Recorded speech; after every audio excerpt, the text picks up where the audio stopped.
Ayan mga lods, at nanganganak ang aking inahin. Ayan, sa 2, 3, 4, 5, 6.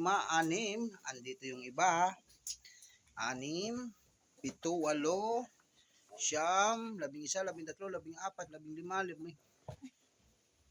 15, 14 lang pala. Sa 2, 3, 4, 5, 6, 7, 8. 8. Yung iba andyan pa kasi bagong labas lang sila. Ito yung mga nauna, pinapadidi na natin. Yan o, ilan doon? Sa 2, 3, 4, 5, 6.